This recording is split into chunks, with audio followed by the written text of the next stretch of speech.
Good morning, guys. How we doing? It's the Richie Hicks Show, sports podcast. Wanted to hit on last night's halftime show. I'm going to do my best to give everyone the good and the bad of yesterday's Super Bowl halftime show, which in a way I think was groundbreaking in the sense that it was the first rap/hip hop Super Bowl show ever, which is cool. And being in LA, I think the selection of artists made sense who they brought in, but there were some things that I didn't care for. I'm going to try to start with the positives, and then I guess I'll roll into the negatives. I think the show started off very strong, and I think that's attributed to Snoop Dogg and Dr. Dre, especially Snoop Dogg. I think he's always had a phenomenal stage presence.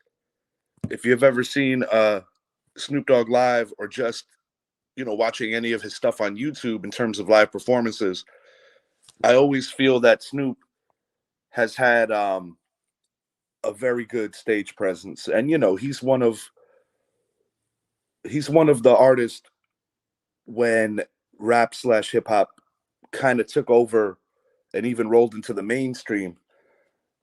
Even if you're looking at old school videos, how videos were presented, like in the MTV era when MTV actually was all about still playing music. Seeing Mary J. Blige up there was cool too.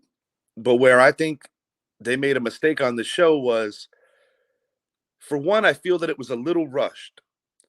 I've seen other Super Bowl halftime shows, and it just appeared to me that one of the fails of this performance with a lot of phenomenal artists was that I just think they had too much going on at one time. Like, for instance, with California Love. Now, I don't know if there's any like contractual stuff where they couldn't say bring in the Tupac Hologram. But I do believe that if you can't have an image of Pac there, that shouldn't have been a song that was on that rotation. Because Tupac made that song essentially, what it was.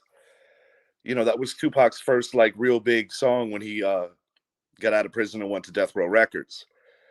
So no, I didn't necessarily care for that. I think they played it a little too safe as well.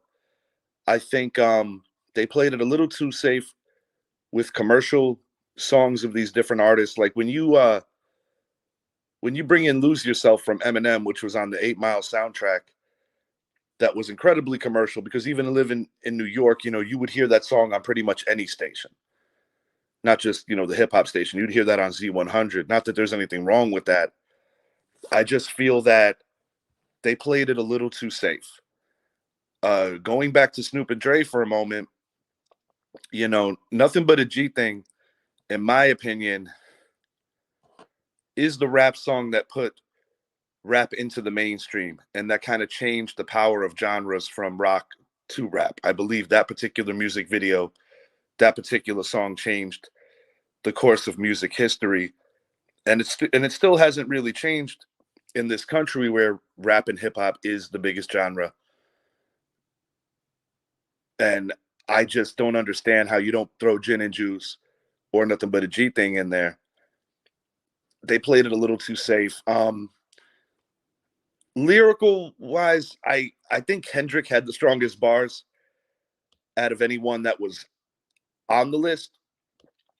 I didn't really care for, 50 Cent kind of cutting off the blood circulation to the brain, being upside down, coming up. I mean, I know what they were trying to recreate, which was, 50's rookie year, so to speak, when he had his first big album drop, Get Rich or Die Trying. I understood what they were trying to do there. I just don't think it worked. Mary J. Blige, while she's undeniably one of the true R&B queens, has never really been known to be much of a dancer. That's not really her forte. She's a hell of a singer. But it was weird the way they were transitioning from Mary, and then, you saw 50 not far after that. I just felt that with Mary, she almost looked like she was going to fall. It just seemed like in that regard, I understand that they're on a limited time and they got to do as much as they possibly could do.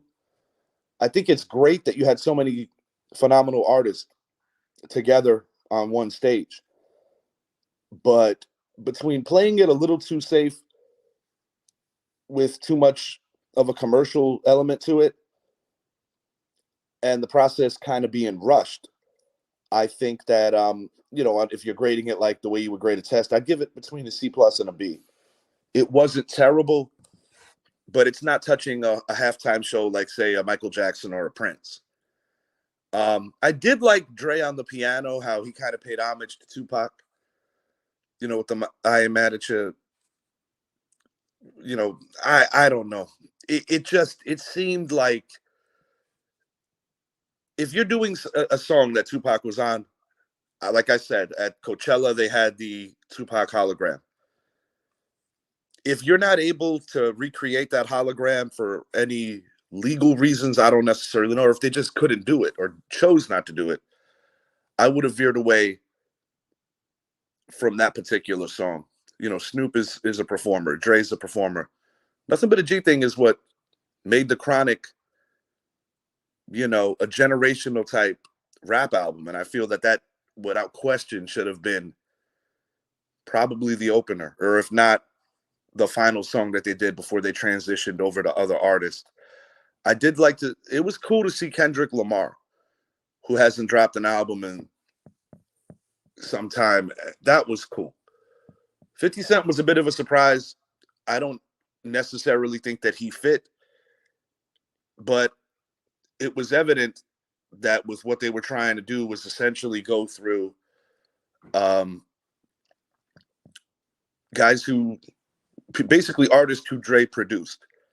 That it was evident that when they started that performance, that's what they were trying to hone in on. But for a first time, it's big that they were able to highlight rap, hip hop for a halftime show. But in the future, I do believe that they will be in a position to probably have a better overall show. I mean, there's a lot of pressure. There's a limited amount of time. And like I said, sometimes when you have so many talented artists that have to be used in a very abbreviated way, I think it could be difficult. I love the energy from Snoop when he first started the halftime show, but I feel that as it moved along, it was a little too rushed. And like I said, Eminem is in a lot of people's top 5. Some people think he's the greatest of all time.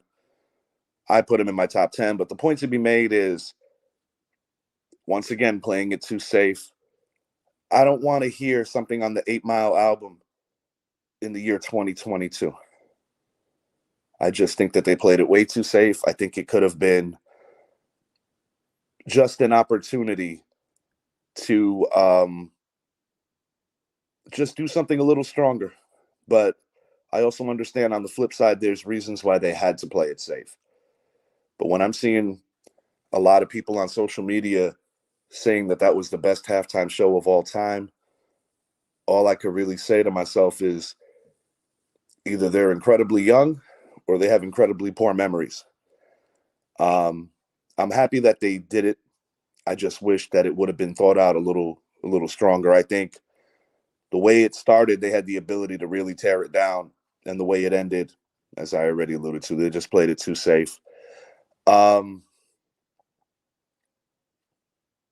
Yeah, I wanted my Tupac hologram, and I wanted something off of either Doggy Style or The Chronic, and I think that's where they dropped the ball harder than anything. 50 Cent, I don't know. That would have worked about 10 years ago.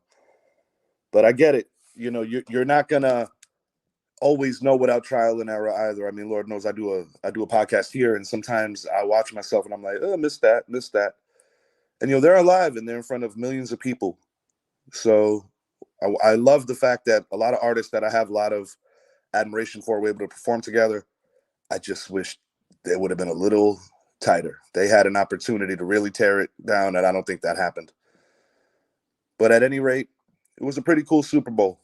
I'm going to be back a little later, hit on some new stuff. Until then, have a great rest of your day, guys. Have a good work week. I don't work on Mondays, but I know a lot of people do. So have a great Monday, everybody.